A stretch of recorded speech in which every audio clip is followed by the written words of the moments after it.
देख रहे हैं समाज हितोशी आंदोलन यूट्यूब चैनल। ऑर्गनायझेशन आहे, एक संस्था आहे, त्या नाटोचं मेंबर होण्याचं प्रस्ताव युक्रेनने ठेवला की आम्हाला पण नाटोची मेंबरशिप द्या। या नाटोची मेंबरशिप युक्रेनला मिळू नये म्हणून रशियाने युक्रेनवर हल्ला केला की तुला नाटोचं मेंबर होऊ देणार नाही। आता हे नाटो काय आहे माहिती आहे? 28 युरोपियन देश आणि 2 नॉर्थ अमेरिकेचे देश, असं 30 देशांचं संघटन आहे नाटो। त्या 30 देशांच्या संघटनेचं युक्रेनला मेंबर करायचं नाही म्हणून रशियाने अख्खा देश उद्ध्वस्त केलाय, माहित आहे? हे मी इथे का सांगतोय धम्म परिषदेत? कारण बाबासाहेब आंबेडकरांनी या जगाचा निरोप घेण्यापूर्वी 135 देशांचा मेंबर आम्हाला करून गेलेले आहेत। एकही बॉम्ब फोडला नाही, एकही तलवार उचलली नाही, एकही गोळी घातली नाही। आज बाबासाहेब आंबेडकरांनी बौद्ध धम्माच्या माध्यमातून या जगातल्या बौद्ध देशांसोबत आम्हाला जोडून गेलेले आहेत। जो युक्रेन 30 देशांच्या संघटनेसाठी अख्खा देश तबाह होतो, बाबासाहेबांनी कसलीही आमची मागणी आमची नसताना आम्हाला 135 देशांचं संघटनेचा मेंबर आम्हाला करून गेले। वर्ल्ड फेलोशिप ऑफ बुद्धिस्ट हा 135-128 देशांचं संघटन आहे। हे सगळे बौद्ध देश आमच्या मदतीसाठी बाबासाहेब आम्हाला तत्पर करून गेले, उभे करून गेले, पण तिथे आमचं लक्ष नाही। आमच्या सारखे आम्हीच करंटे लोक आहोत। 135 देशांचं सदस्यपद बाबासाहेब या देशातल्या बौद्धांना देऊन गेले, पण ते बौद्ध तुम्ही लोक त्या 135 देशाच्या संघटनेकडे जायना आम्हाला भक्त म्हणून ठेवलंय बाबासाहेबांचं। भक्ती मार्गाला लागलो आम्ही। तुम्हाला एक उदाहरण देतो। बॅटल ऑफ भीमा कोरेगावचे डायरेक्टर प्रोड्युसर या मंचावर बसलेले आहे। या ऐतिहासिक लढ्याचं अजून एक पैलू मी तुम्हाला सांगू इच्छितो। बाबासाहेब आंबेडकरांनी 18 मार्च 1956 ला एक भाषण आग्र्याला केलंय, जिथून आमचे भदंत आनंद त्यांचं हेडक्वार्टर त्या ठिकाणी आहे। बाबासाहेब म्हणतात की मुझे पढ़े लिखे लोगों ने धोखा दिया, मला शिकलेल्या लोकांनी धोका दिला। एकीकडे बाबासाहेब शिकलेल्या लोकांना सांगतात की हे धोकेबाज आहे, आणि दुसरीकडे बाबासाहेब आंबेडकर भीमा कोरेगावच्या स्तंभाला वंदन करतात। भीमा कोरेगावची लढाई लढणाऱ्या लोकांनी कोणतं ग्रॅज्युएशन केलं होतं सांगा? कोणत्या युनिव्हर्सिटीत शिकले होते? कोणते डॉक्टरेट डिग्री मिळवली होती? कोणते एमफिल होते? शाळेची पायरी तरी चढली होती का? ज्यांनी शाळेची पायरीही चढली नाही बाबासाहेब त्यांना वंदन करतात, आणि जे शिकलेले आहेत बाबासाहेब म्हणतात धोकेबाज आहेत। का म्हणत असतील माहित आहे? कारण आम्ही शिकलो जरी असलो तरी आम्हाला आमचा दोस्त कोण दुश्मन कोण याची ओळख नाही। हे भीमा कोरेगावचे हे सगळे शूर वैर हे शिकलेले जरी नसले तरी त्यांना त्यांचा वैरी कोण त्यांचा दोस्त कोण याची परख त्या सगळ्यांना होती, त्या सगळ्यांना होती। आम्ही वैऱ्याच्या मांडीला मांडी लावून बसतो आणि भावाला घराच्या बाहेर हकलतो। ही व्यवस्था झाली आज आमची, ही अवस्था झाली आज आमची। आणि म्हणून या देशामध्ये जसं थेटे सरांनी सांगितलं की सांस्कृतिक लढाई आम्हाला लढावं लागणार आहे। या धम्म परिषदेमध्ये मला एकही स्त्री बौद्ध धम्माची दिसत नाही, एकही स्त्री नाही। एवढ्या पूर्ण मंडपाखाली एकही बौद्ध संस्कृतीतली स्त्री मला दिसत नाही। सगळे हिंदू संस्कृती आहे, सगळे हिंदू संस्कृती आहे। कसं लढणार आहात तुम्ही? काँग्रेस बीजेपी तुमचा वैरी नाही, तुमचा वैरी या देशातली संस्कृती जी ब्राह्मणी संस्कृती आहे आम्ही आमचा लढा मी नेहमी सांगत असतो हा मोदी कोण आहे हे बुजगावून आहे याच्यात काही ताकद नाही आहे याला जे लिहून दिलं जातं नागपूरच्या हेडक्वार्टर मधनं आदेश येतो फक्त तो टीव्हीवर येऊन सांगतो त्याला स्वतःची बुद्धी नाही निर्बुद्ध माणूस आहे हा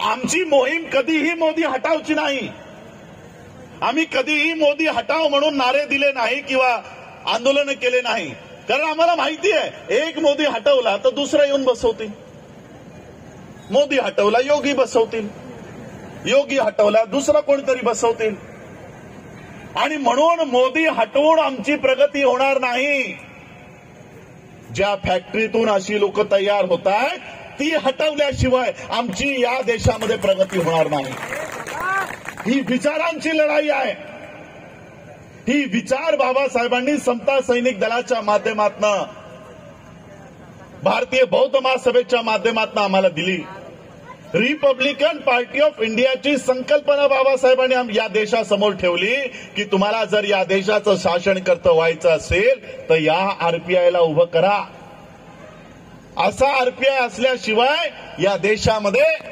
प्रगती होणार नाही बाबासाहेबांनी 60 पार्ट्या तोडून एक आरपीआय उभा केला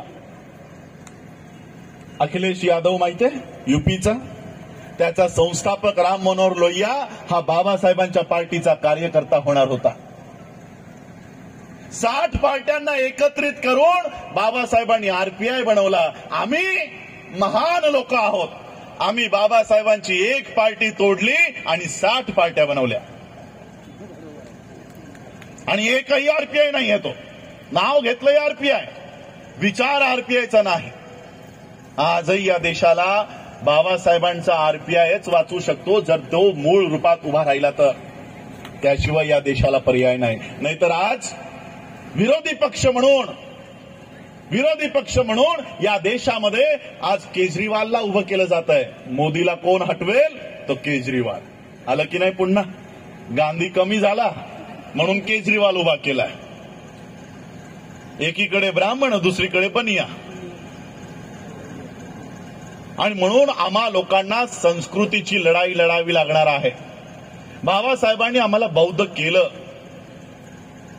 आणि बौद्ध धम्माच्या माध्यमातून एक सांस्कृतिक चळवळ या देशात उभी केली मुळात मी बाबासाहेबांचं ज्यावेळेस अध्ययन करतो त्यावेळेस मला असं लक्षात येतं की बाबासाहेब आंबेडकरांनी सुरुवातीपासूनच या देशामध्ये जितकी आंदोलन केली ती सगळी संस्कृतीची आंदोलनं होती सगळी संस्कृतीची महाडचं 14 तळ्याचं आंदोलन काळाराम मंदिराच्या प्रवेशाचं आंदोलन ही सगळी हळूहळू तुम्हाला बौद्ध धम्माकडे नेणारी आंदोलनं होती बाबासाहेबांना प्रश्न केला होता की बाबासाहेब तुम्ही बौद्ध धम्माची दीक्षा घेण्यासाठी इतका वेळ का लावलात बौद्ध धम्माची दीक्षा इतक्या उशिराने का घेतली बाबासाहेब म्हणाले धम्माचा मामला एवढा साधा सोपा नसतो या लोकांची मस्तिष्क तयार करत होतो तुम्हा लोकांचा मेंदू आधी बाबासाहेबांनी तो बौद्ध धम्म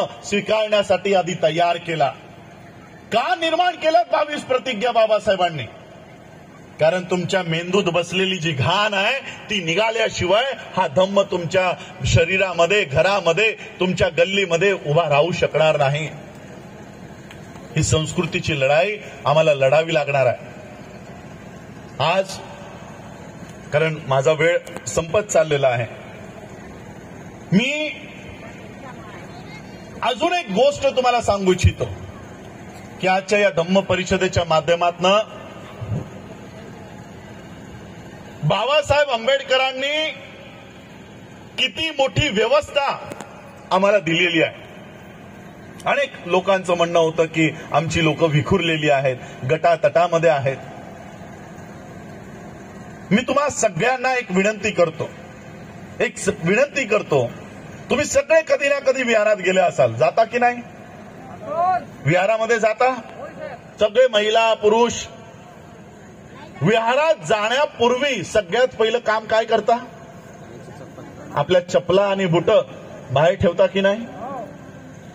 तुमच्यामध्ये बसलेला कोणत्या पार्टीचा कार्यकर्ता आहे मला त्याच्याशी घेणं देणं नाही.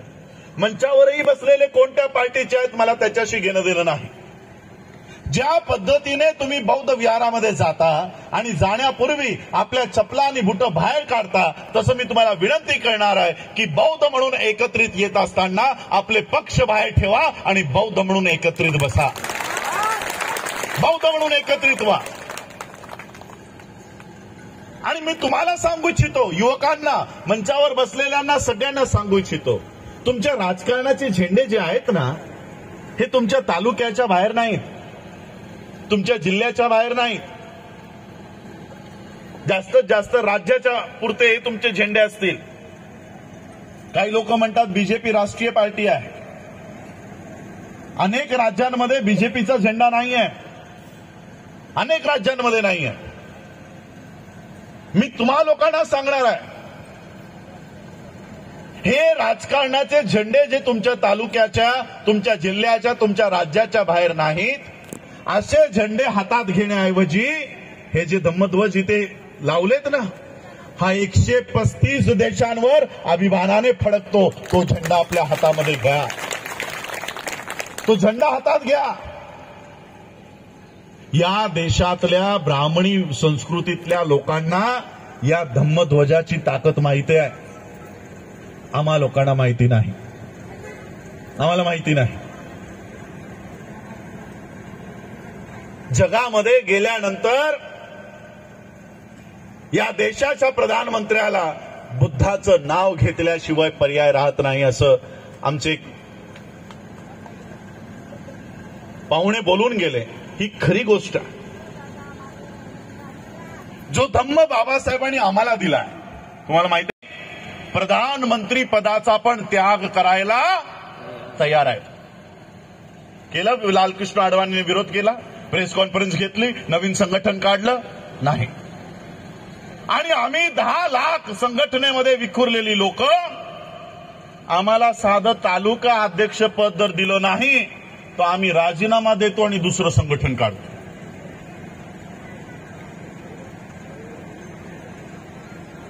ज्या लोकांकडे या देशाची संपूर्ण सूत्र आहेत, ती लोक आजही त्यांची विचारधारा पसरवण्यासाठी हातामध्ये पॅम्पलेट घेऊन गल्लोगल्ली जाऊन, दारोदारी जाऊन त्यांच्या विचारधारेचा प्रचार करतायत.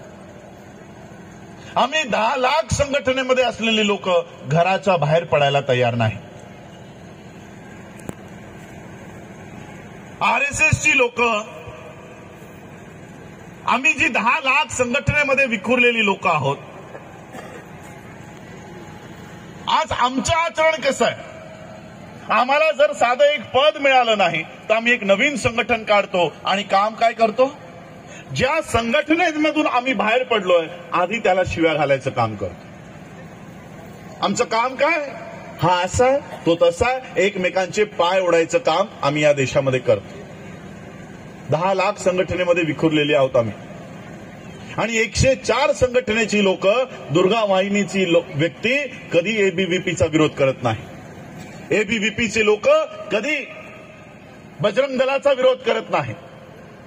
104 संघटनेमध्ये विखुरलेली लोक एकमेकांना सपोर्ट करून या देशावर काबीज झाले. आणि 10 लाख संघटनेमध्ये ज्यांची संख्या जास्त आहे ते आपसात एकमेकांचे पाय ओढताय, आपसात एकमेकांचे पाय ओढायचं काम करताय. मी तुम्हाला अजून एक उदाहरण देतो. दिल्लीमध्ये मागच्या 2 वर्षापूर्वी असेंब्लीच्या इलेक्शन सुरू होत्या, लॉकडाऊनच्या पूर्वी. त्यावेळेस आम्ही टीव्हीवर बघत होतो की अमित शाह या देशाचे होम मिनिस्टर दिल्लीच्या गल्ली गल्लीमध्ये जाऊन हातामध्ये पॅम्पलेट घेऊन ते घराघरामध्ये महिलांना देताय की आमच्या पार्टीला वोट करा, आमच्या पार्टीला वोट करा.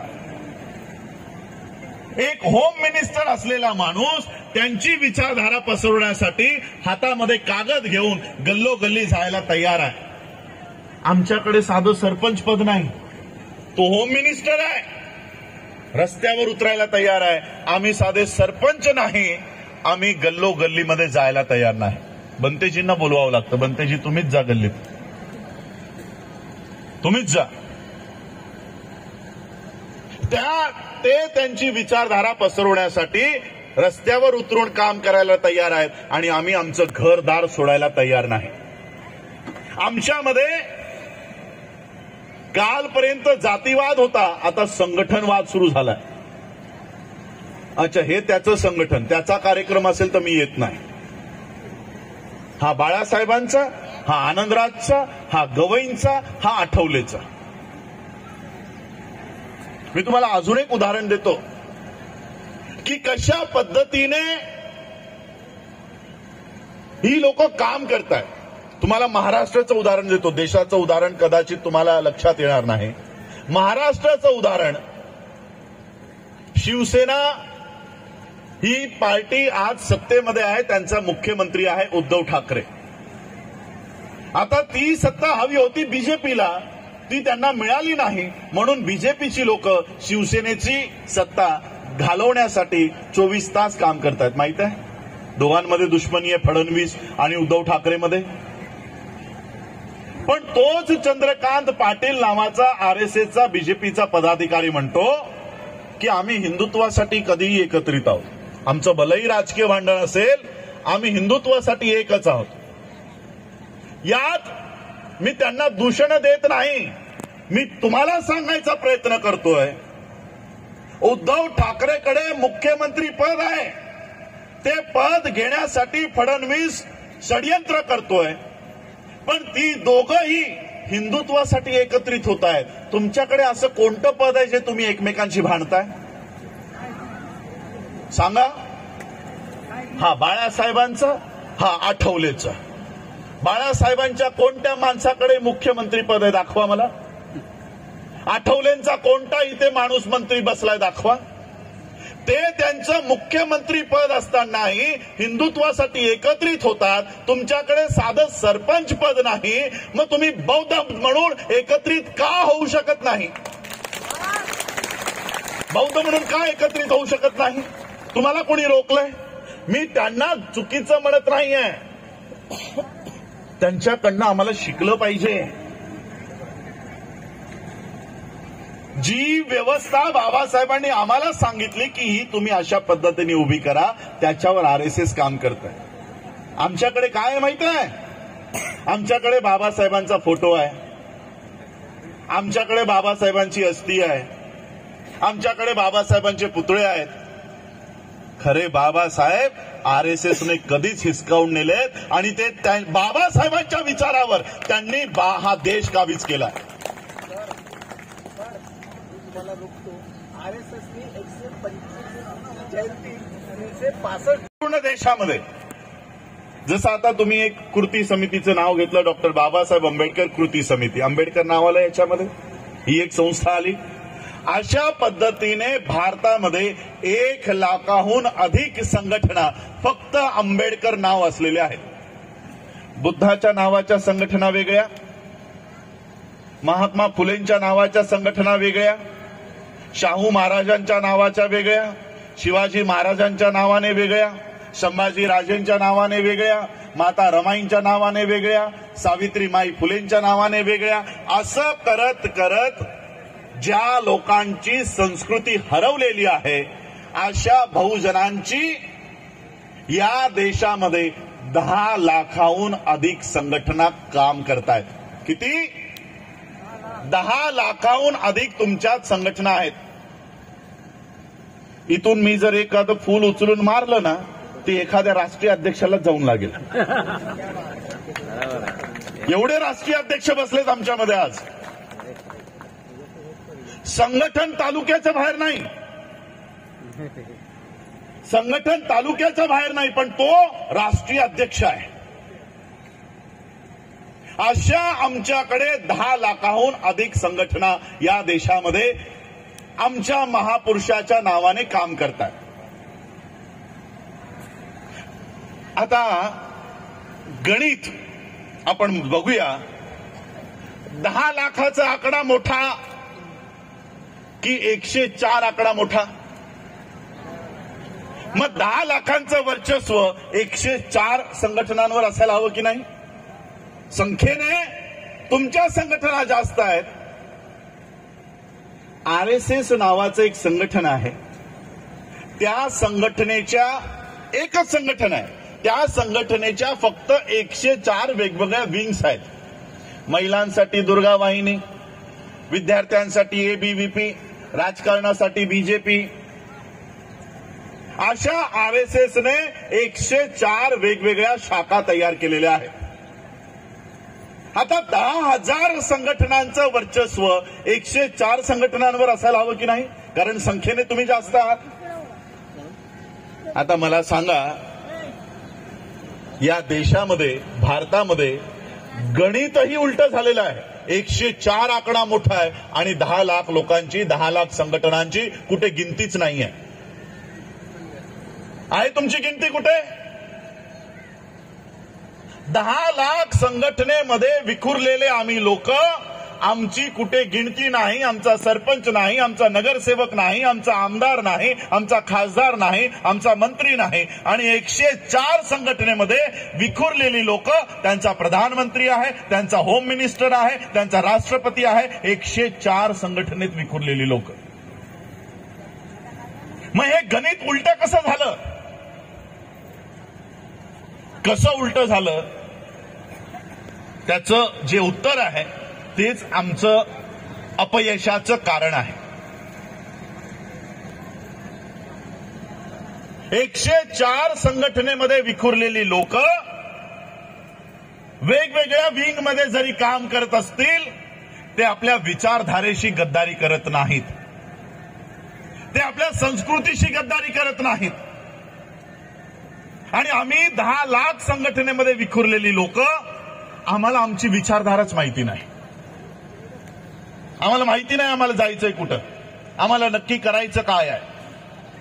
मी तुम्हाला एक जिवंत उदाहरण देऊ इच्छितो. थोडंसं मागे घेऊन जातो तुम्हाला. 2014 मध्ये या देशाची इलेक्शन्स होण्यापूर्वी, थोडं जर तुम्हाला आठवत असेल, थोडासा मेंदूवर जोर द्या.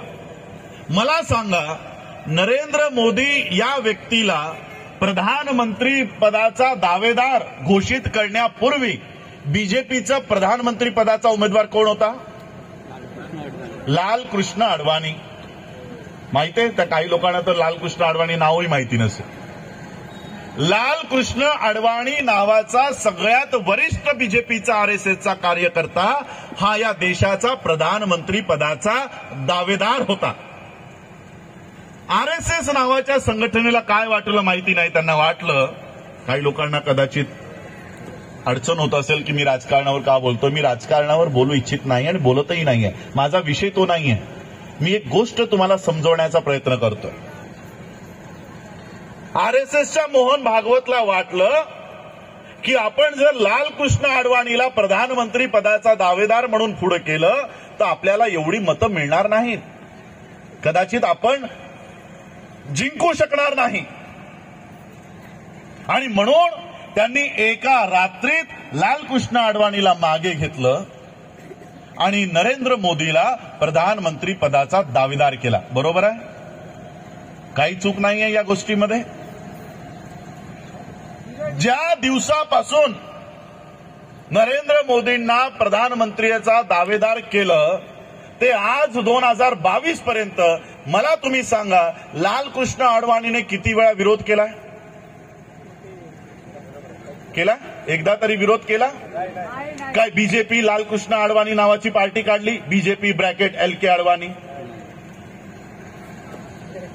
ते त्यांच्या विचारधारेला सर्व लोकांना त्यांना सन्मान चिन्ह देऊन आपण त्यांना सन्मानित. मी तुमचा आभारी. युंगाने बृहदत्त राजाची हत्या केली नसती तर काय झालं असतं? तो संदर्भ आता महत्वाचा आहे, आजच्या घडीला महत्वाचा आहे. याचं कारण सांगतो मी तुम्हाला.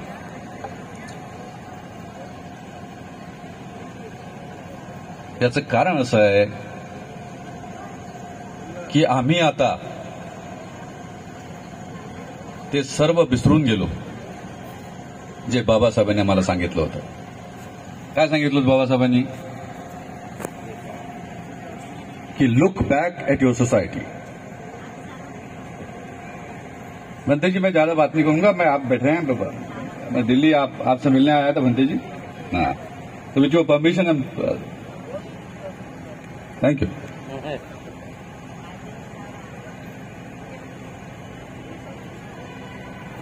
तो अब बाबा साहब ने जो बात कही थी, हम लोग किसी को बड़ी बड़ी बातें कह के कहते हैं, बताते हैं कि बाबा साहब ने ये कहा था, बाबा साहब ने वो कहा था। शिका संघटितवा आणि संघर्ष करा। आजच्या घडीला अत्यंत प्रामाणिकपणे तुम्हाला मी सांगतोय, आमच्यातला प्रत्येक माणूस, थोडे बहुत सोडून द्या, कोणीच कोणाचं ऐकत नाही, कोणीच कोणाचं ऐकत नाही। कोणी सांगायला आलं तर त्याला 2-3 गोष्टी सांगून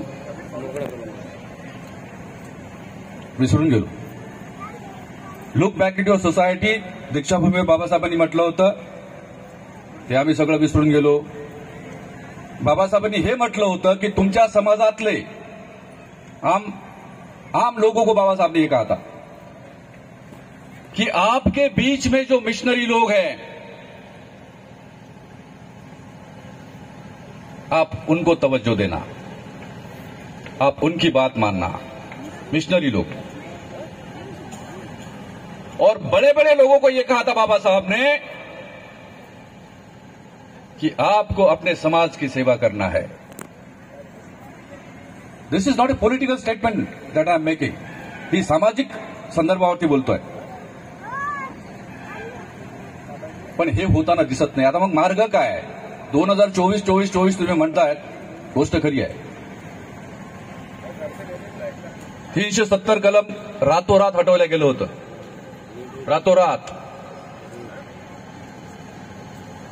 आणि असा बोलबाला होता, असे लोक म्हणत होते की 370 कलम हटवणं काही तोंडाची गोष्ट नाही, पूर्ण काश्मीर आणि पूर्ण भारतामध्ये त्याचे पडसाद उमटतील आणि असं होईल तसं होईल, ये हो जाएगा वो हो जाएगा। क्या हुआ? सबको नजरबंद कर दिया, कैद कर दिया अपने घरों में, 1 साल तक उनको अंदर रखा, और जब सारा आंदोलन टाटा फीस हो गया, सारा सब कुछ ठीक ठाक हो गया, उसके बाद उनको छोड़ा।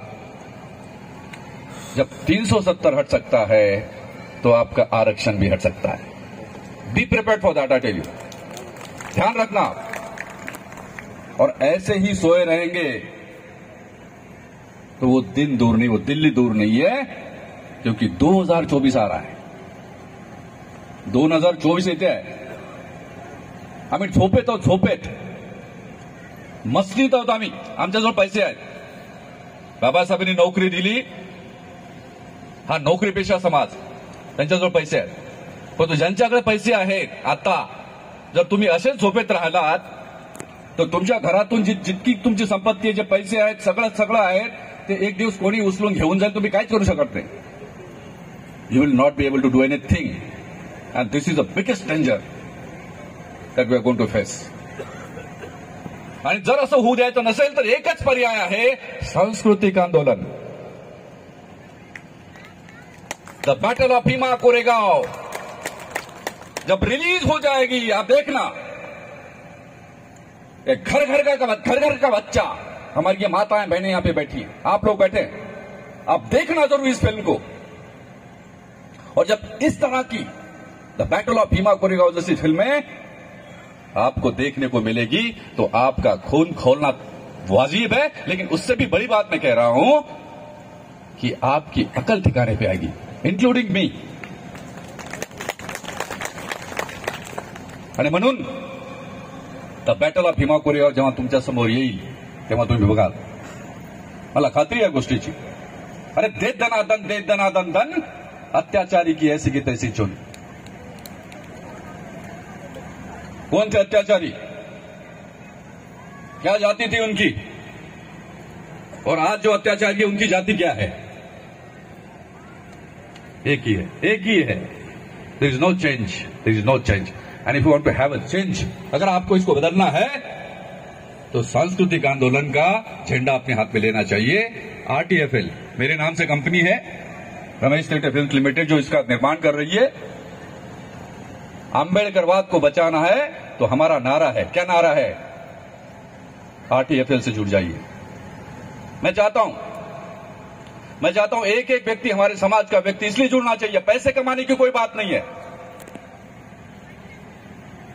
It is not a question of money. पैसे की बिल्कुल बात नहीं है, लेकिन मैं चाहता हूं कि एक एक व्यक्ति इस कंपनी के साथ में इसलिए जुड़ जाए क्योंकि हम चाहते हैं कि अगर कोई फिल्म बने तो हमारा प्रत्येक व्यक्ति इसमें इन्वॉल्व होके इन फिल्मों को सभी लोगों को दिखाने की कोशिश करे, और जब देखेंगे तो परिवर्तन आएगा।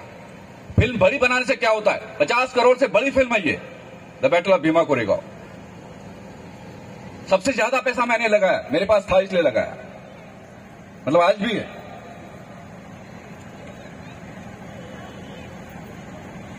और क्यों लगाया? यही पैसा लेके रिटायरमेंट के बाद मैं अपने घर में बैठता। मेरी पत्नी मुझे सवाल करती है। क्या सवाल करती है? IAS ऑफिसरचं आम्हाला काय मिळालं? तुम्ही नेहमी तावातावात बोलता, बाबासाहेबांच्या गोष्टी सांगता, समाजाच्या सोबत तुम्ही लोकांमध्ये जाता। मेरे जगह पे और कोई फिल्म मेकर होता बनते जी, या नहीं आता? देखना आप, नहीं आता। इतना ग्लैमर है इसमें, एक एक सेकंड के पैसे देना पड़ता है हमको। अर्जुन रामपाल आमचा हिरो आहे, लीड हिरो आहे। 6 कोटी रुपये दिले त्याला, 6 कोटी रुपये। आणि बाकीचे जे आर्टिस्ट आहेत त्यांना किती किती पैसे द्यावे लागतात, त्यानंतर अशा प्रकारचा भव्य चित्रपट निर्माण होतो। अच्छा, थातूर मातू करून काही होत नाही। माझी पत्नी मला म्हणते तुम्ही काय दिलं? मैं बोला सब कुछ नौशावर कर दिया मैंने। क्या नौशावर कर दिया? क्या नौशावर कर दिया? क्या बोला होगा मैंने? काय म्हटलं असेल मी माझ्या बायकोला?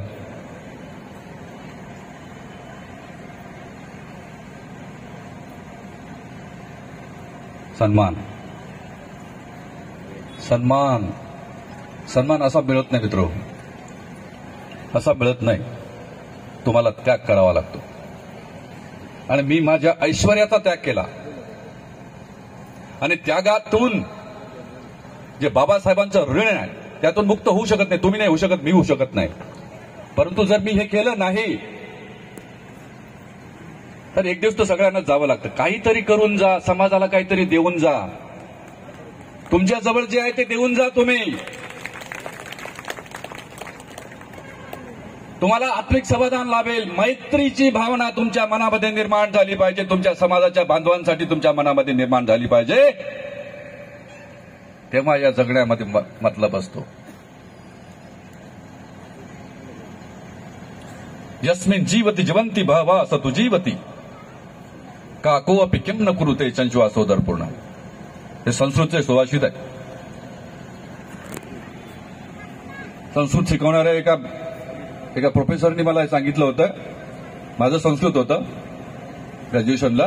त्यांनी म्हटलं होतं की तुम्ही संस्कृत शिकलं पाहिजे। का शिकलं पाहिजे? तर आपली परंपरा काय, म्हणजे तो संस्कृत शिकवणारा मास्तर कोण होता याची कल्पना तुम्हाला आली असेल। आपली परंपरा काय हे तुम्हाला कळलं पाहिजे, म्हणून तुम्ही संस्कृत शिकलं पाहिजे। आणि त्या संस्कृत भाषेमध्ये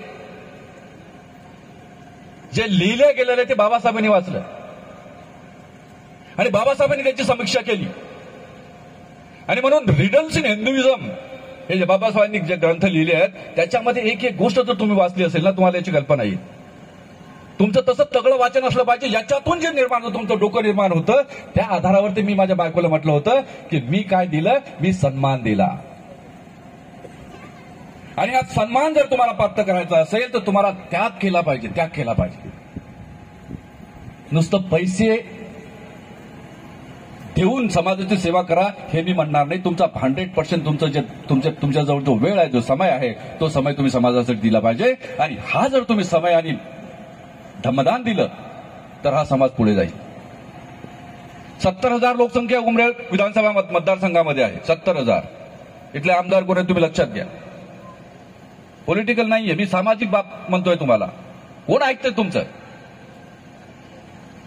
तुम्ही तुमच्या आमदारांकडे जात असाल, तुमचं ऐकतात का ते आमदार साहेब?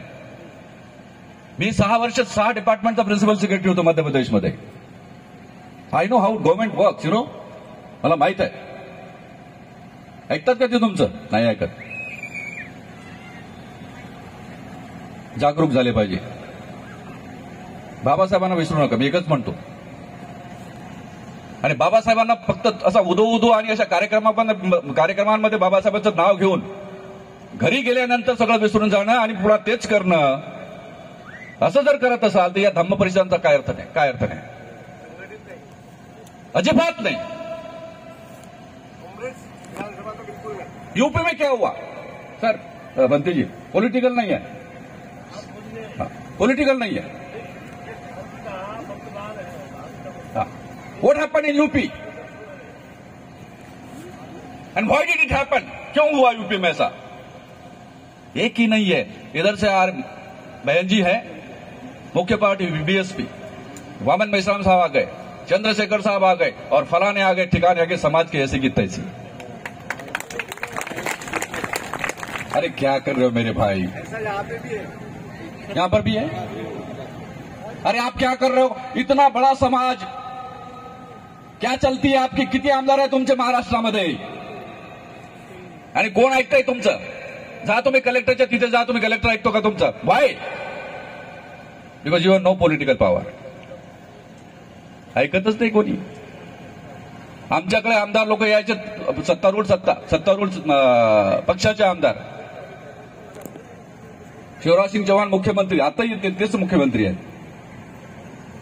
बोले रमेश जी इनका ये काम कर दो, और दूसरे पार्टी के आएंगे तो चलो ठीक है रख लीजिएगा, देख लेना क्या करना है. अरे भाई, आपने उनसे वोट लिया यार, व्हेर इज इक्वॅलिटी? कुठे तुम्ही स्वतः शपथ घेता, संविधानाची शपथ घेता की मी असं करीन, मी तसं करीन, मी फलाना करीन, मी ठिकाणं करीन. संविधान गया खतरे में. एकदा शपथ घेतली, सत्तेवर आलो, काही होणार नाही. आणि म्हणून सांगतो की भीमा कोरेगाव नंतर आता दुसरं चित्रपट येणार आहे, त्याचं नाव आहे पुणा पॅक्ट. पुणेकरांना माहिती आहे? पुणेकरात डॉक्टर बाबासाहेब आंबेडकर आणि महात्मा गांधी यांच्यामध्ये झाला होता. आणि काय होतं त्याच्यामध्ये? बाबासाहेबांनी काय आणलं होतं आमच्या लोकांसाठी? जो बाबा साहब ने लाया था अंग्रेजों से, वो सोना था, सोना. That was a gold. Dual rights म्हणजे तुम्ही स्वतःच्यासाठी, फक्त तुमच्या लोकांना निवडून देण्यासाठी फक्त तुम्हीच मतदान करू शकाल. त्याच्या व्यतिरिक्त तुम्ही दुसऱ्यांसाठी, जर दुसरे लोक जर असतील त्यांच्यासाठी सुद्धा तुम्ही मतदान करू शकत असाल. That was the provision. गांधीजींना वाटलं की हा डॉक्टर आंबेडकरांचा जो हा जो खजाना आहे, या खजान्यामुळे माझ्या मनात जे गुलामीचं गुपित आहे, हे जर मी होऊ दिलं तर मी गुलाम बनू शकणार नाही या लोकांना. आणि जर यांना गुलाम बनवलं नाही तर आमचं सरकार येऊ शकणार नाही पुढे देशामध्ये. हे ओळखून महात्मा गांधींनी मग आमरण उपोषण सुरू केलं येरवळामध्ये. आणि बाबासाहेब मग मैत्री आणि करुणेचा महासागर म्हणजे डॉक्टर बाबासाहेब आंबेडकर. तुम न होते तो हम न होते, होता न ये नजारा, भीमजी अगर तुम न आते होता कैसे गुजारा. मानलं मग बाबासाहेबांनी, मानलं, ठीक आहे. गांधीजींनी जो डाव रचला, त्या डावाचा परिणाम आज तुम्ही या ठिकाणी गुलाम म्हणून बसलेला. युअर स्लेव्स, आपकी कोई सुनता नहीं. पार्लियामेंट में जिसको भेजते हो वो बात नहीं करता आपकी, विधानसभा में जिसको भेजते वो बात नहीं करता आपकी. क्या है ये? गुलामी. आणि म्हणून पुणे करार काय होता, याच्यावरती एक भव्य दिव्य चित्रपट येतो आहे या बॅटल ऑफ भीमा कोरेगावच्या नंतर. अशा प्रकारचे चित्रपट जर आम्हाला बनवायचे असतील तर त्याच्यासाठी ताकद लागते. आणि ती ताकद म्हणजे सांस्कृतिक आंदोलन. या आंदोलनामध्ये मित्र उमरेड असो किंवा आजूबाजूच्या सगळ्या गावांमधली मंडळी असो, तुम्ही तन्मन धनाने याच्यामध्ये सहभागी झाला पाहिजे. मी आश्वस्त करतो तुम्हाला, I am giving you a promise, वचन देतो मी तुम्हाला की यामधून मला माझ्या कुटुंबासाठी एक पैसाही नको आहे. I don't want a single पाय फ्रॉम दिस. हे सगळं समाजासाठी आहे. आणि भंतेजी तुम्ही आणि आमचे सगळे भंतेगण इथं बसलेले आहे. मनामध्ये एक विचार आहे, जसे बाकीच्या धर्मगुरूंना इकडे तिकडे फिरायची गरज नसते, त्यांचं सगळं बघितलं जातं, त्यांची सेवा केली जाते, जेणेकरून ते आपल्या धर्माचा प्रचार आणि प्रसार करतील. जैन धर्माचा एक्झाम्पल घ्या, तुमच्या समोर आहे का? कारण की त्या समाजातले लोक एक कर्तव्य समजतात आपलं, धम्मदान देऊन आपले जे धर्मगुरू आहे त्यांची सेवा करून त्यांना एक अशा प्रकारची ताकद देण्याचा प्रयत्न करतात, जेणेकरून ते आपलं काम करू शकतील. तोच विषय माझ्या मनामध्ये, तो विषय आहे की आमच्या महाराष्ट्रामध्येच नव्हे तर संबंध देशामध्ये जे भंतेगण काम करतायत त्यांना इकडे तिकडे हात पसरण्याची म्हणा, हात पसरत नाही, परंतु ती व्यवस्था, ती अवस्था मला माझ्याच्यानं बघणं होत नाही. जेव्हा एक भंतेजी ज्यांच्या डोक्यामध्ये मोठमोठा विचार आहे ते करू शकत नाहीत, कारण की त्यांच्याकडे तशा प्रकारचं साधन नसतं. आणि म्हणून हे सगळे साधन संपन्न आमचा भिक्खूगण झाले पाहिजेत, हा मनात विचार आहे. आणि त्या संदर्भामध्ये एक वेगळा विचार करण्याची गरज आहे. तो विचार माझ्या मनामध्ये आहे.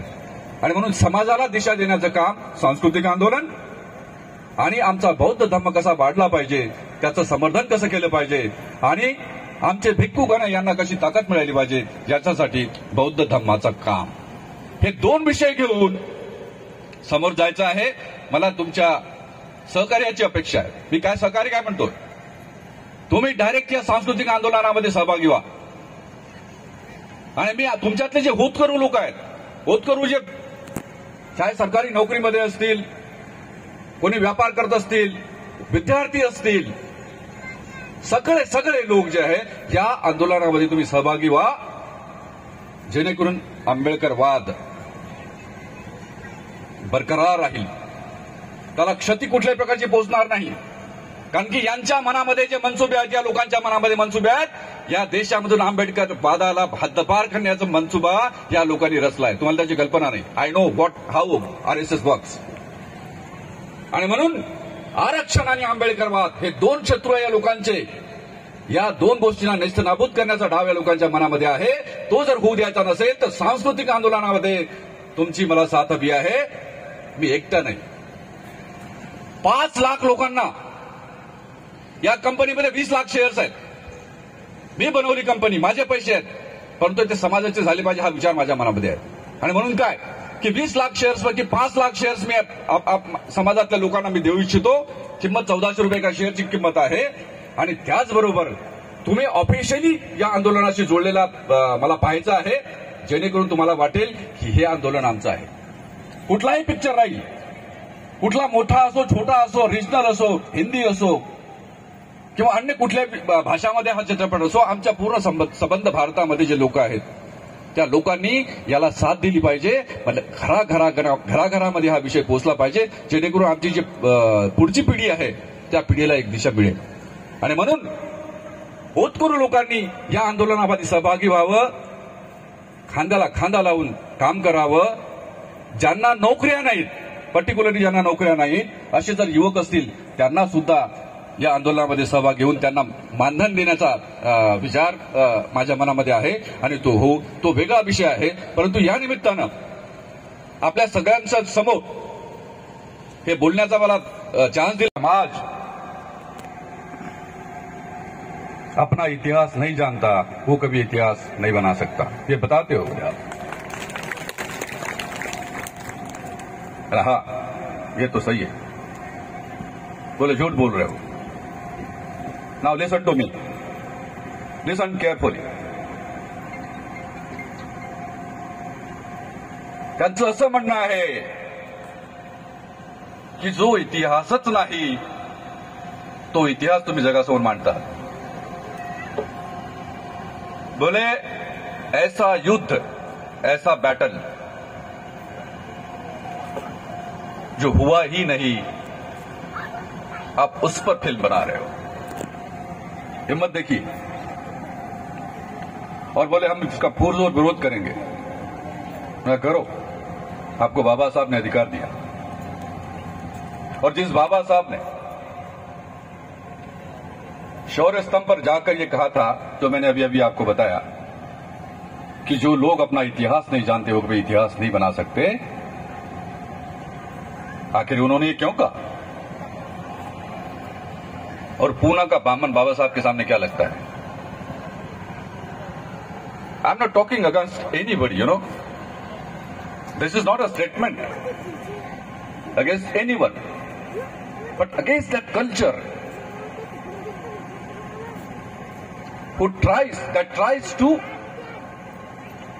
put up a narrative. मतलब आपके सामने, तुमच्या समोर अशा प्रकारचं नॅरेटिव्ह मांडण्याचा ते प्रयत्न करतायत जे बाबासाहेबांनी आपल्या अखंड आयुष्यामध्ये तुमच्यासाठी घेऊन आलो. आणि म्हणून या विषयाच्या संदर्भामध्ये जेव्हा रिसर्च केला आम्ही, तेव्हा असं दिसलं की जो इतिहास त्या लोकांनी लिहिला होता, भटा ब्राह्मणांनी लिहिला होता, तो इतिहास किती कलुषित आहे आणि किती खोटा आहे, वास्तविकतेला धरून कसा नाही, याची जितकी पानं लिहिल्या गेली आहेत त्यांच्याकडनं ती सगळी पानं मी धुंडाळलीत. एक एक पान वाचलं मी. आणि त्यानंतर असं दिसलं की एक कल्चर या देशामध्ये अशी कल्चर या देशामध्ये आता उभी राहू पाहते आहे की ज्यामध्ये तुम्हाला कुठे स्थान नसणार आहे. आता कोणीतरी बोलून गेलं, आपले नेते बोलून गेले की 2024 नंतर तुमच्या गळ्यात मडकं आणि अम्ब्रेला फडा, हांडी और झाड़ू, हांडी और झाड़ू,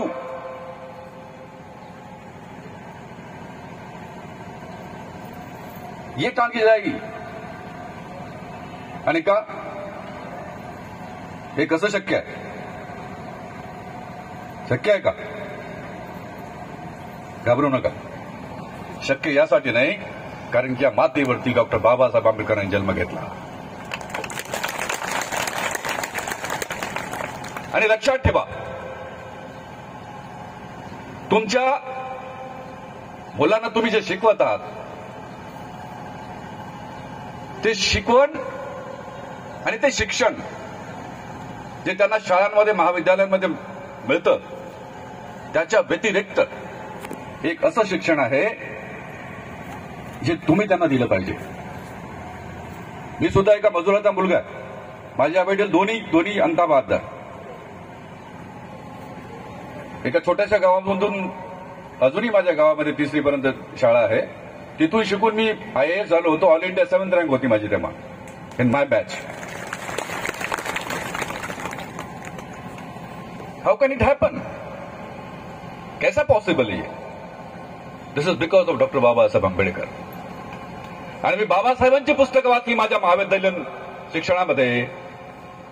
आणि बाबासाहेबांची जी पुस्तकं होती ती वाचल्यानंतर अन्य ग्रंथ वाचायची तुम्हाला आवश्यकता नाही हे या ठिकाणी मी नमूद करू इच्छितो.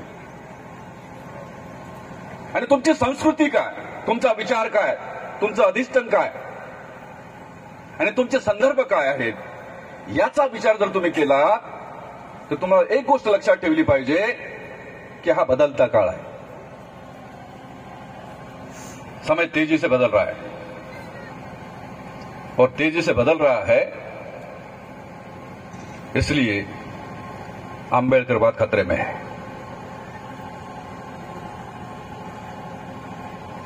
आंबेडकरवाद को बचाना है और अगर आंबेडकरवाद को बचाना है तो नेताओं से कुछ नहीं होगा. I am not against anyone. I am not making a political statement. इनसे इसलिए नहीं होगा, अदरवाइज वो बहुत पावरफुल लोग हैं. उनके माथे में बड़ा जोरदार विचार है, लेकिन उनसे होगा इसलिए नहीं है क्योंकि वो एक नहीं है. अगर एक नहीं है तो हम चाहे कितनी भी बड़ी तादाद में हैं, हमारा कल्याण वो नहीं कर सकते, नहीं कर सकते। इसलिए क्या है, नंबर 1 सांस्कृतिक आंदोलन, और दूसरा बौद्ध धम्म।